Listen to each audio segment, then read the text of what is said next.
Good evening. Block Podcast Studio coming live from the Block Podcast Network. Host right here, Montana. Whoop, whoop. We're building business leaders of tomorrow today. I know we just got off a show, but guess what, y'all? We're starting another show right back to back because we don't know our times, and basically we got to get these shows up and spitting out to y'all. So y'all usually see us on Wednesdays afternoon from 12 o'clock p.m. to 12:30 p.m. But right now, it was a little bit after 7. So pretty much, thank you for tuning in to the Block Podcast Radio Studio. All right, so getting down to what we talked about like a few minutes ago. Let me get these dates here.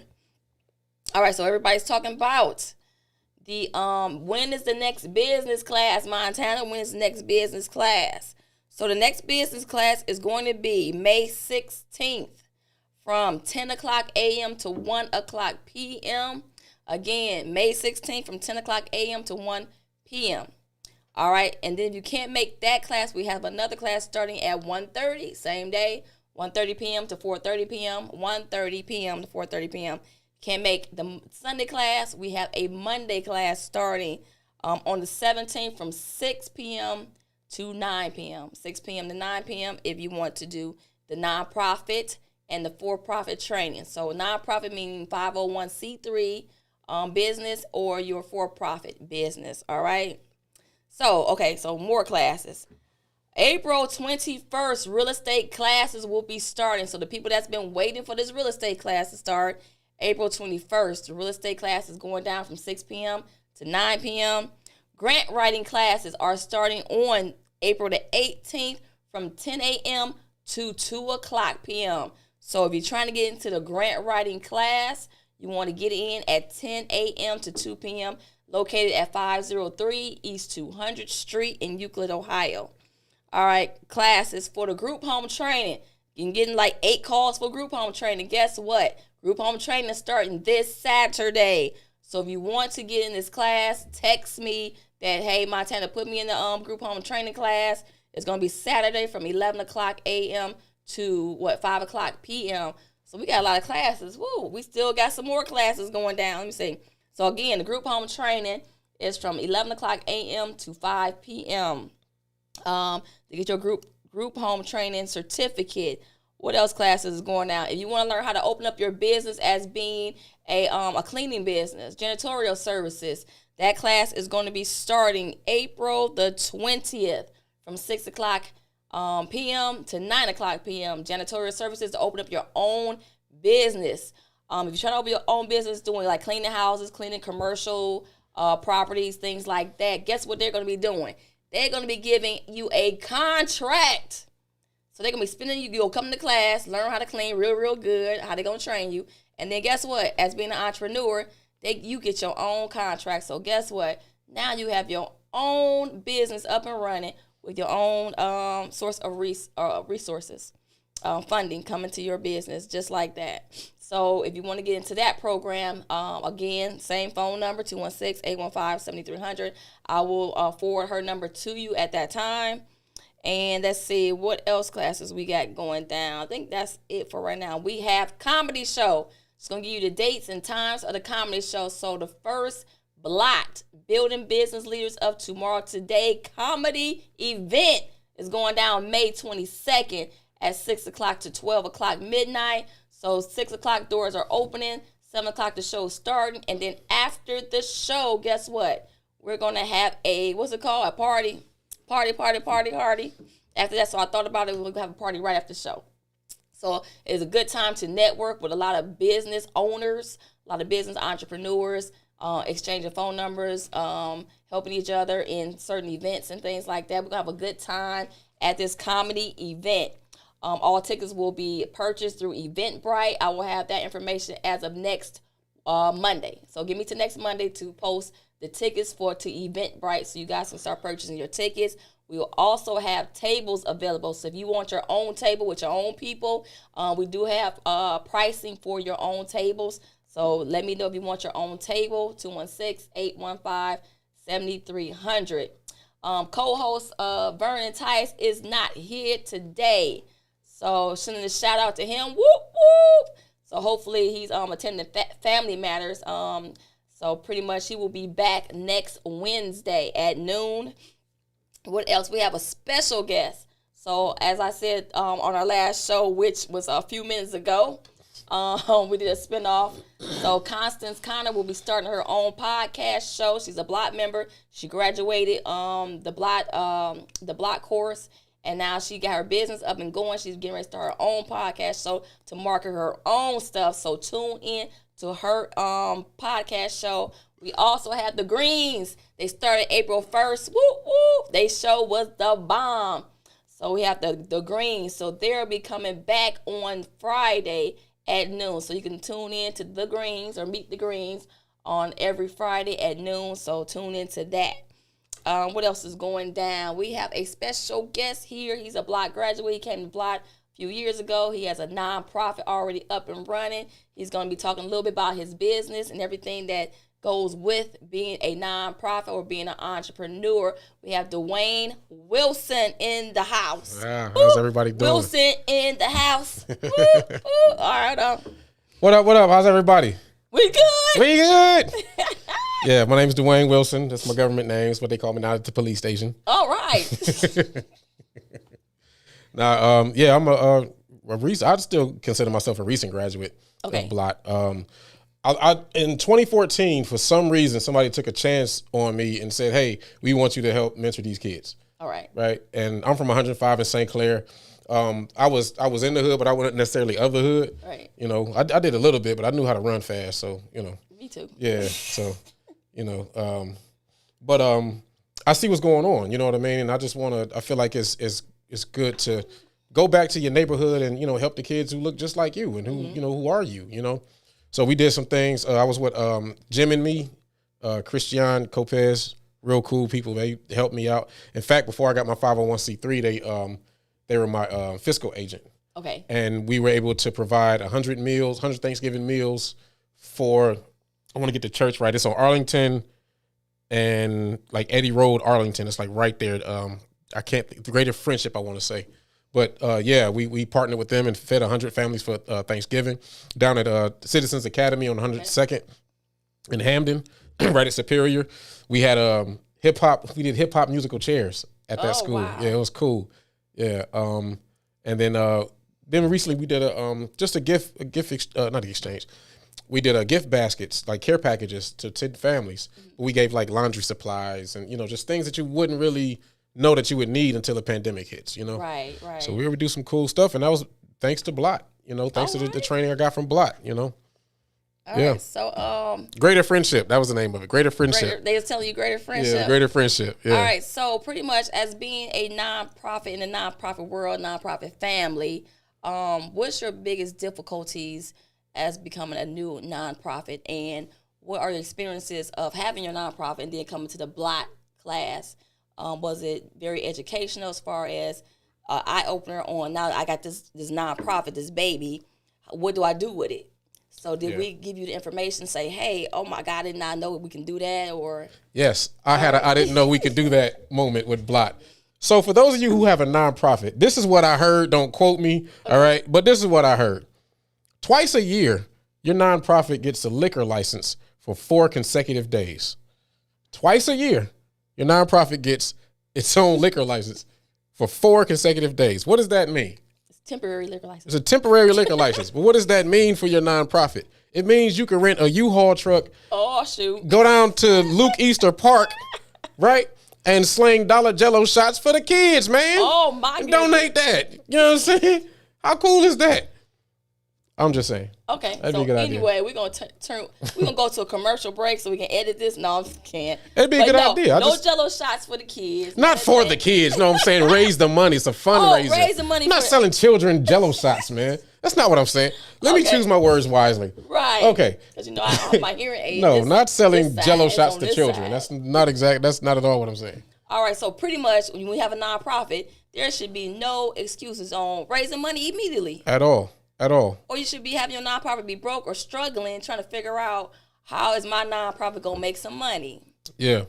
So pretty much we give you tons of information on making money immediately. A lot of people have taken our advice and they're making money, they making moves, they done bought real estate, they done flipped real estate, they have group homes up and running, they getting money from the government, they are doing a lot of things, they got podcast shows, getting sponsors to sponsor that. So it's a lot of things with the nonprofit that is like a door opener and an eye opener on how to run it, how to be successful in it.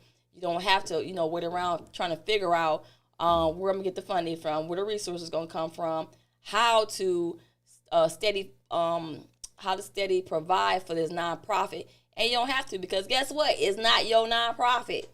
It's the community's nonprofit. So guess what? The community needs to be helping you fund that nonprofit. So what is your job and position on getting that nonprofit up and running is have the community believe in your mission and your vision statement. So your mission and your vision, if you can convince them to believe in that, guess what? They won't have no issues and no problems helping you get that nonprofit up and running, right? Yeah. I swear by Blot. I really do. And I'm not just saying that. Like, they really helped me out. I asked, when I first started, I'm just asking around, hey, who can help, whatever. And this somebody, I ain't gonna say no names, but they tried to charge me $1,500. Wow. Like what's their name? No, it's one. $1,500 they tried to charge me. 15. And everything, they just basically, let's say if they took 15 from me and gave X amount of dollars to Blot for the class and then just, learn it like that. Like, I don't know what their hustle was, but they was really overcharging me for stuff. And so I'm just really thankful for you guys that, not only like did you provide information, but after I graduated, you still gave me guidance. Right. And that's rare. You didn't really have to do that. You and Vernon, that gave me a lot of guidance. And I'm just blessed that I've never really been told no when I asked for a donation, but you guys showed me how to ask for the donation. Right. Right. Yeah. All right. So what is your no, let me backtrack. For people that starting the nonprofits, a lot of people are, starting these nonprofits and they're looking at YouTube videos, trying to piece this nonprofit together. They hear about Blot, but they don't want to invest the money into the Blot to even learn how to do it the right way. What's your advice for those people that's just trying to, do the easy route, just copy and paste? Either way, you're going to pay. Either way. You're going to pay money or you're going to pay time. Oh, I like that. Either way, you're going to pay. All right, so they should invest. They should invest. I mean, if you really want to do something, invest in it. Right. If I think Dr. Tracy Lynn, she had Tracy Lynn Jewelry a while ago. Yeah. And I heard her once say, if your dreams don't scare you, you're not dreaming big enough. Wow. That's good. So if whatever Blot is charging, whatever, if that doesn't scare you, then you're not dreaming big enough. You know? And there's a lot of people out here that want to know about how to start my 501c3. How do I start my 501c3?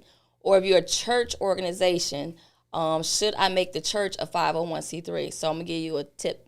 My opinion is that if you are a church and you're a nonprofit already, I would not advise to get the 501c3 under the church guidance. I will have it separate from the church. So that way your church will stay a nonprofit, but not connected to the government, okay? So you can start your nonprofit over here and have your different programs in the 501c3. But your nonprofit church should stay over here. Your 501c3 should stay over here. So that's a free tidbit for the people that are wondering how to do that. Plus, like he said, you get a liquor license, a temporary liquor license with your nonprofit. So why are these nonprofits not making any money? You can have sip and paint. You can have, whatever with these, a get-together, just a get-together like a wine tasting fundraiser where they can pay a certain amount of dollars to taste different sorts of wines, just to taste it for fun.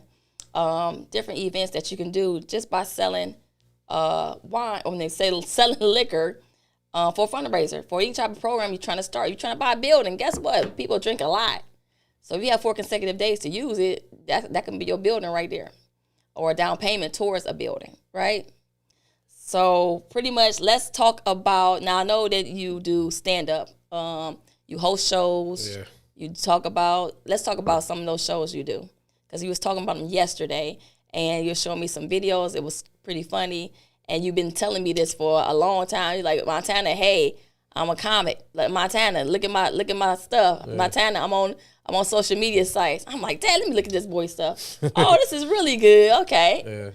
Yeah. And then he was like, when you throw your first comedy show, I'm the number one man. I gotta host it. I gotta bring the city out. You know, bring the city out. Yeah, Woo, got to.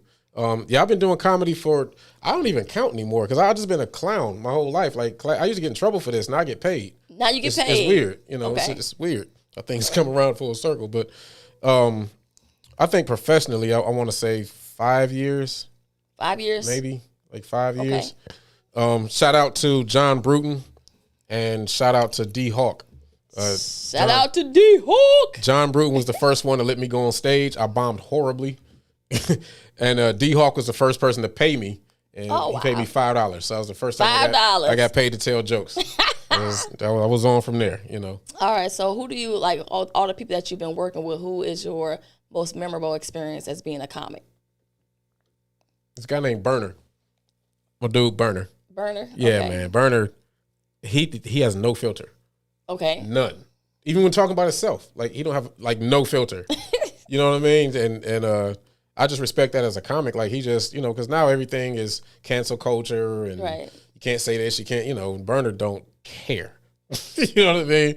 And he be, you know, sometimes me and him clash. You know, like, hey man, that was too far, you know, but I respect his his vision, I respect his delivery, and he's a great host. He's also a great host. Yeah. All right, so you should just come out with your own podcast. I don't got the time. He actually has a podcast. He Burner, does? Yeah, Burner has a podcast. Yeah. Yeah, I don't have the time to like a podcast. You have to nurture that, you know. Yeah. And I don't have Well, it. one day you probably will. I hope so. I don't know. You will. Yeah. I hope I have. Okay, We're gonna work on you at Blog to get your own, so that way we can stay focused on some of the things we're doing here at Blog, right? Yeah. Big shout out to Blot. BBLOTT. Blot. Woo, woo, Blot. woo, woo. All right. Yeah. So, anything you want to say about, you know, as far as your business as being a nonprofit, as far as your business as being a comedian, the do's and don'ts that you see as far as being an entrepreneur? Boundaries. Just boundaries. You know what I mean? Learn how to compartmentalize. I ask for advice. Like anytime I'd meet somebody who's on a hustle, hey, you got any words for me? Yeah, we can take a selfie and I can post it, but you got any words for me? You know? And I've been able to hear some cool stuff. Philly Wheaton said a long time ago, he said, if you could stand next to a millionaire, you can be a millionaire. Wow. Like that person's no different than you are. Right. You know what I mean? And he said that like a long time ago, you know. Mike Berry, these are just people from Cleveland that inspire me. Almost every day he does his 1 minute of motivation. You know, just to, you know, just things like that. Just learn your boundaries. Learn what you can break. I don't know. You know, I like it though. I like the challenge. I can't say I feel like I've been blessed in the nonprofit world because again I've never been told no. Anytime I want to do a community event, it was maybe we can't do it, right? But I've never been told no. That's good. Yeah, so I want to keep that energy going. Right. Also, I want to say that the people that's starting these 501c3s, like I said, there is information that can help you with your 501c3 through the IRS website. They have tons of books and programs that you can download for free, and you can start reading them so you can get your nonprofit structured the right way if you just can't don't have the funds to come to the program or don't have any money or anything to get started with getting your 501c3 up and running. So at least you can educate yourself on when you will, once you get your nonprofit up, the do's and don'ts policy and procedure that the IRS requires so that you won't find yourself in an audit or find yourself charged with stuff or find yourself paying out when you shouldn't have to be paying out fines and fees and, all these, money that you don't have to waste. It can go straight to your nonprofit and get that nonprofit up and running successfully, okay? So like I said, Mr. Wilson here, he's with us with Blot. When you become a member of Blot, you are with us for a year. So guess what? We can guide you through the process of anything, as long as your membership is up to date, and then pretty much walk you through anything you're trying to do. So if you have a real estate deal on the table and you just don't know what to do, guess what? You can call us. One of us will sit on the deal with you or tell you what to do or how the paperwork or read the contract or something. And that way you have 2 sets of eyes or 3 sets of eyes on some of the things that you're trying to do. If you have your board and your board just ain't agreeing, bring your board here. and then we can see what's going on. I had one a lady, she brought her whole board of directors. I think it was like 17 of them. And they came in. I had to fit them in this classroom because they couldn't fit in the conference room. So they was doing ideas around, and then they weren't solid on what they was trying to do. And then I had to guide them on certain things that they need to focus on and stop focusing on frivolous stuff. Also, with the board of directors, I know you guys don't agree on a lot of things. I sat in a meeting with a particular person that was a graduate from Blott, and he wanted me to sit in on one of his board meetings. And he had graduated with our program like 2 years prior, and they hadn't got anything done except for, trying to vote people in. And I'm like, wow, you've been having this nonprofit for 2 years, and you guys are just getting in the board of directors on, how you want the board of directors. I don't care if you have 3, members. Start doing something with the business. Don't just get your nonprofit up and running and then just leave it, in the desert, or leave it to fend for itself. It's a lot of money to be made. It's a lot of free money out there, and it's time to get it. So if it's out there and they say, come get it, it's free money, then why are you still going to work? Pretty much. You have to set goals to where you're going to make money in this nonprofit and to get out of the work. I ain't saying quit your job, but I want you to run the nonprofit in a way to where you're going to replace your income over here 2 times. And then that way when you leave your job, it's not going to hurt so bad, because when you come over here, you're going to start paying yourself. So we teach here, you're not going to quit that job first. You're not going to pay yourself in a nonprofit until that revenue is built up. And then once you have enough revenue generated with the nonprofit, then you're going to, easily leave your job. You might drop down to part-time or quit altogether and then just do your nonprofit full-time, which is great. If you can. Some people can. They have to work their job because they get benefits like medical or insurance. So they might drop down to part-time, which is fine. So if you got medical and insurance, do not quit your job until you're ready to do so. All right, so before I start talking some more and running my mouth, let's get back to you. Let's talk about how to reach you. Do you have a Facebook page, a YouTube channel, Twitter? What's a phone number to get in touch with you? Yeah, Uncle Lou 216. That's all of my social media handles. Okay. Uncle Lou 216. I don't do a whole lot of Twitter. I go on Twitter just to read the comments on Fox News, and they just be arguing about just nothing. Like it's amazing. Like you see like the comments, everybody beefing with each other. It's just hilarious. But yeah, I just do that for news. Instagram, yeah, I don't know. Mainly I'm on Facebook though.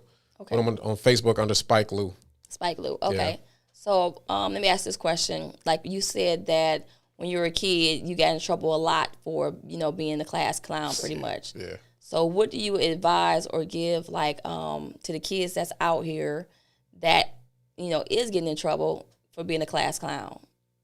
What's your take on that? Like they just can't help themselves. They in class and all they do, they get their work done, but all they do is just make people laugh, and they just love making people laugh, and when they get in trouble for it. Stick with it or just Stick with it, man. Stick with it. Like, I don't know. Like I know the politically correct answer is, don't call it, but comedians are not politically correct. Like, right. We say what you can't say. That's why we're, yeah, just don't get in too much trouble. Mm-hmm. Don't get a whole lot of trouble. Get in a little bit of trouble, But yeah, it's the thing about comedy that I'm learning, like it's really a gift curse thing. Mm-hmm. Like it's really that. Okay. Like a lot of comedians would talk about their horrible experiences to the point we'll laugh at it. Right. Right. It's like that comedy tragedy thing. I was at an open mic yesterday, and this guy, I forget his name, but he was on The Last Comic Standing apparently, and he was up there talking about how just all of these tragedies that happened to him. Mm-hmm. I mean, like tragic stuff. I don't want to, tragic stuff, right? Right. And he had a punchline for each one of those things. Wow. To where you felt bad for laughing, but that made you laugh more, like, And so he owned the crowd, he killed it. And then after that, he just sat in the corner and had like a really, like a gaze in his eye, like, you know what I mean? Like, so this was some real stuff. It was laughing. Right. Like this really happened to me, but you're laughing at it. It wasn't funny to me, And so he has that, comedians had that, I don't know, we ain't wired right. Yeah. Well, sometimes we laughing because with the comedians, we go through the same thing. Yeah. And because we know you going through it with us, we laughing because we see how funny it is in our life, but whatever is going on, as far as what you're talking about, I can relate because I just went through the same thing. Right. Like, the guys, they girl done smashed their tires. That's kind of, that's tragic. And you got to pay for all them tires again. But when you talk about it, it's funny because when you talk about how it happened and then put it in the time frame of this what happened, this is what she did, then she went to jail, then, so it's kind of funny because some people, like I experienced that too, or, dumb stuff. So we laugh at dumb stuff because we all do dumb stuff, to me. So when a comic is talking about something, I say, yeah, I've been to jail. I remember that. Yeah. Oh, you beat somebody up and killed somebody? Man, me too. So that ain't funny. So if anybody is listening to this, I'm gonna blink twice if I need help. She went from slashing tires to killing people too. I kill people too. Who is two? Let me correct myself, okay? Now, I was looking at, when I say kill. She said tires, plural. She slashed tires. The whole set. I ain't saying I slashed tires. I was saying I was relating. I'm going to stab the Michelin man when he pull up. I'm everything. Oh, let me get my eye. And for some reason, I heard Jasmine Sullivan in the back of my mind. I busted the window. You had a soundtrack and everything. Huh? No. So I never slashed nobody's tires. I never did it. I just know females that have done it. So you was a giveaway driver? And no. Keisha called you? I was not a getaway driver. Light-skinned Keisha hit you up like, hey, he tripping, girl. I said, come on, girl, get your black on. Yeah. Get your black on, I'll meet you at the corner. Yo, women are so fly. Y'all have entire outfits for missions. Oh, yeah. Like you just say, put on your black. I'm putting on my We gotta have our black on with our hoodies. We gotta have black. So and then we paint our face, camouflage something. I don't know what we camouflaging. But if you want to bust out some no, we get into the business. Don't bust out nobody's tires, you guys, because it does cost some money to get those tires fixed, and you probably be the one that's gonna be paying to get those tires fixed. So once y'all make up and kiss each other, and then he gonna say, hey baby, you done slashed my tires, or you need to give me some money to put that back together. So then you're gonna be paying for it, right? If you run into a young lady with black yoga pants, black hoodie, and some black huaraches, don't do it. Don't do it, y'all. Don't do it. She's ready. Crazy. She either going to it or she coming from it. Don't do it. Right. So wait till she change her clothes and stuff.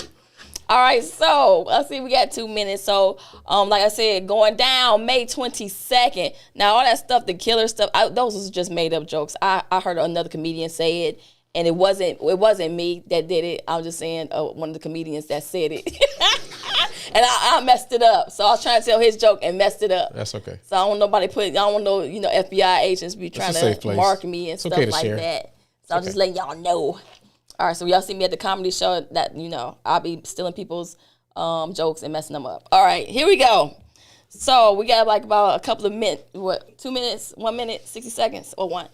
All right, so again, tell us about, how to reach you again. Uncle Lou 216 on all social media platforms, mainly Spike Lou on Facebook. I got to change that because I'm trying not to get sued.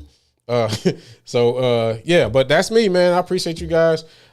Big shout out to Blot and everything you have done, and we're going to do some greater things. All right. We're going to have Spike Lou come back on the show probably maybe next week. Do some shout outs for the comedy show. We're supposed to have that locked down by next week. So until next Wednesday, I know you see us at 12 noon. I'm your host, Montana. Whoop, whoop. We're building business leaders of tomorrow today. Blot Podcast Radio. See you guys next Wednesday. Woo!